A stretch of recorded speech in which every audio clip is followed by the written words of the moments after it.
Hey everybody, welcome back to Using My Story. Today we're going to do another educational video. And like we said the last time, really our whole goal is to create videos and create content that explain every single substance in the whole entire world.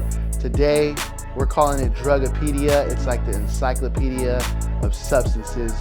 And today we're going to go over wine addiction. Wine addiction is also just another fancy word for alcoholism. Some people might say, well, I'm not an alcoholic. I'm not a wino.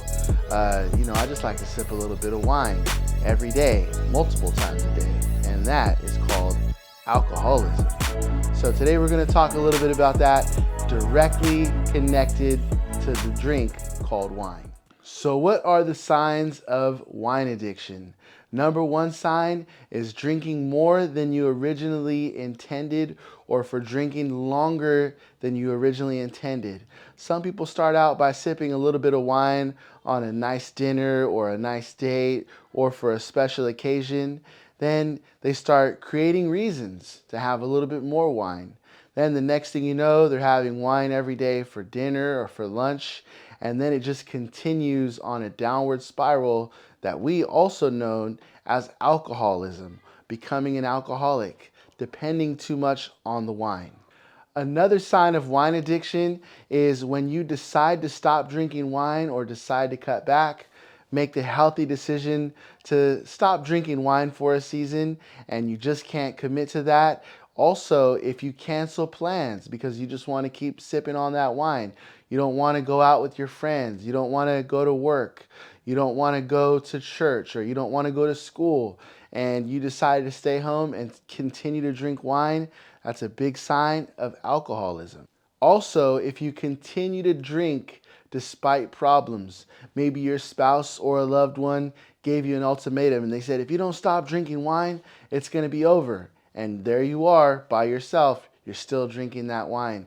It doesn't matter what you lose, you'll still continue to drink it. You might have lost a job, maybe lost some close relationships, but you still have that bottle. That's a massive sign that you're struggling with alcoholism. The last sign we're going to talk about when it comes to alcoholism or wine addiction is experiencing withdrawal symptoms when you're not drinking. Now we're going to go into the alcoholism addiction scale. So when we look at the addiction meter for wine, on a scale from 1 to 10, I'm rating it a 9.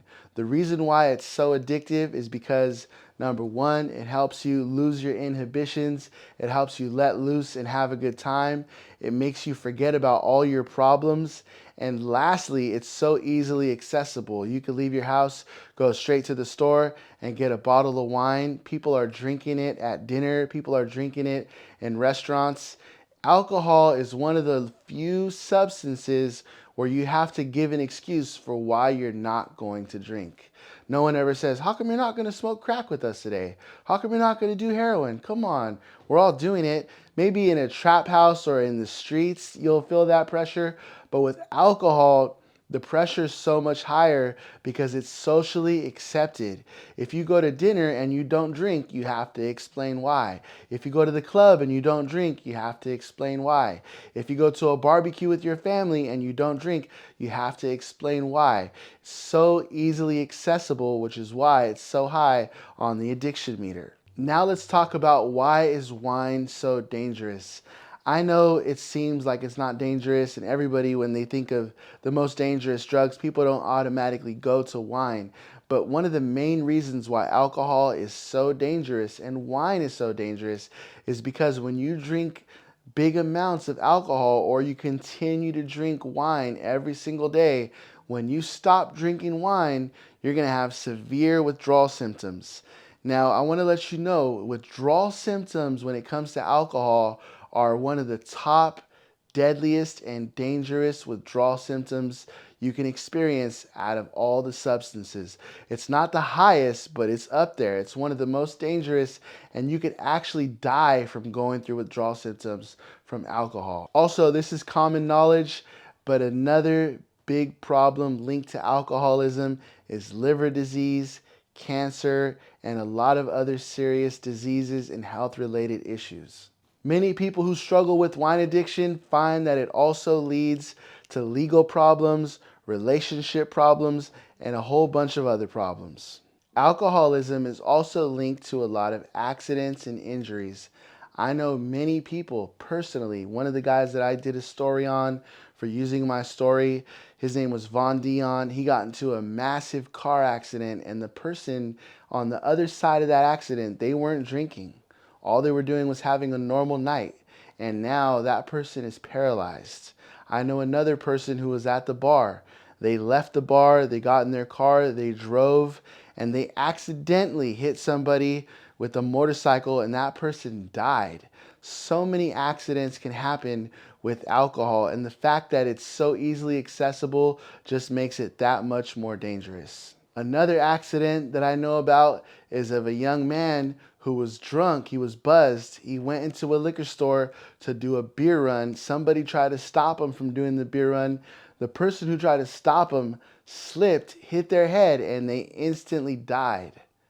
Imagine that. Imagine just going to do it. Some people might think it's an innocent little beer run. Next thing you know, one thing leads to another, and people end up with their life taken.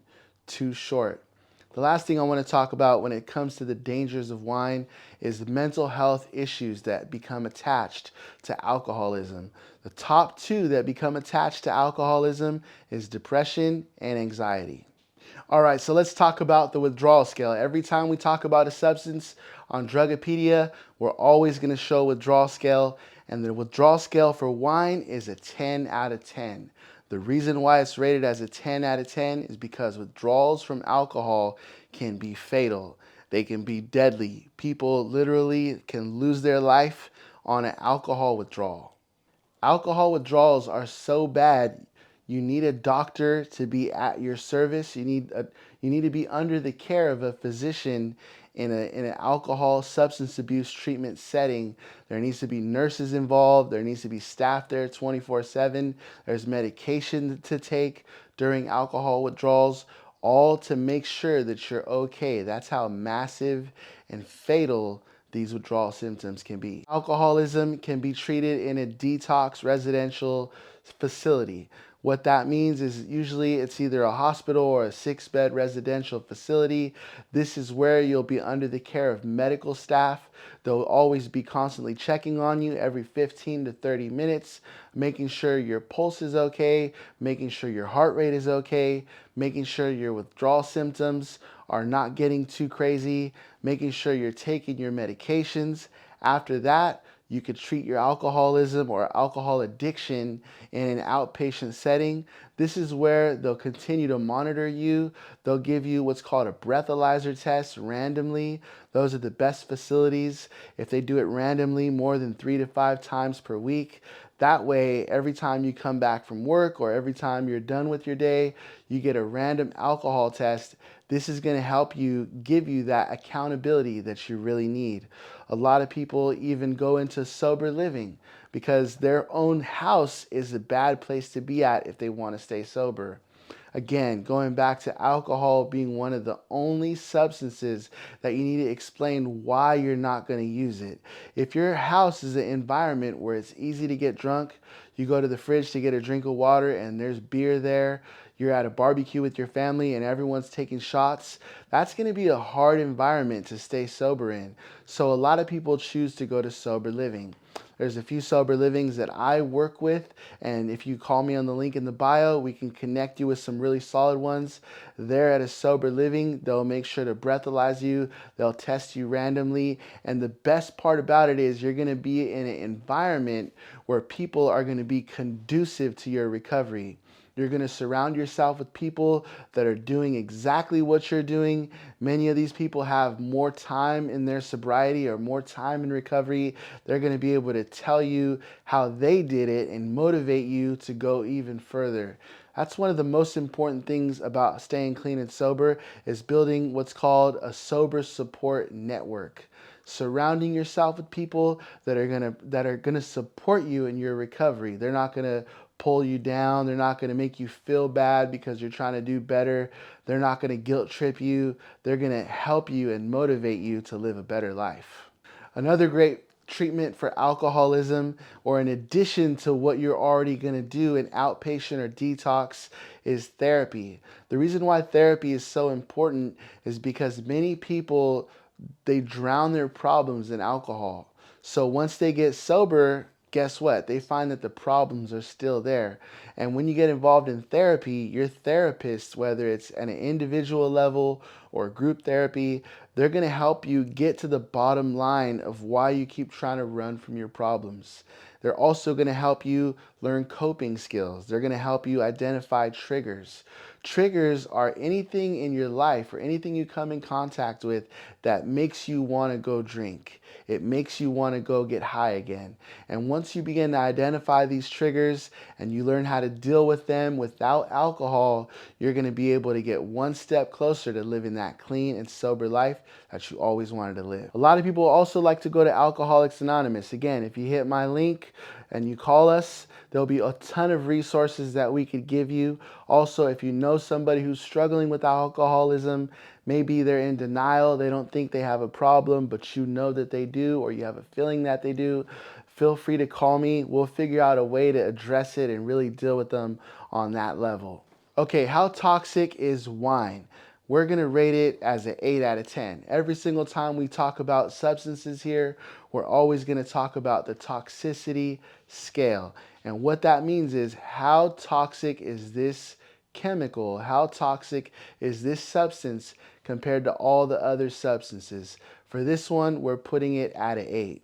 Many people wonder, why is alcohol legal if it's that toxic? You know, even cigarettes are legal, and cigarettes kill almost 500,000 people every single year. So just because it's legal, just because it's socially accepted, doesn't mean it's not toxic. A lot of people have heard the myth that it's good to drink wine every single day, but it's not good to drink wine every single day. In fact, many of you heard of Ezell from Friday. The reason why he died last year in 2021 was because of ethanol poisoning. Drinking so much alcohol that he literally poisoned his body to the point where he could no longer live. So that's going to cover it for wine addiction. If there's any other substances that you want us to go over for Drugopedia, put it in the comments. You always have an opportunity to hit me up. Hit the link in my bio. Make sure you like, subscribe, and share. Anyone you know that might need to learn about this or might need help with this particular area or any other substance, if you need help with detox, if you need help with outpatient treatment, or if you just need someone to talk to about your friends or your loved ones, feel free to reach out to us, and we'll see you next time.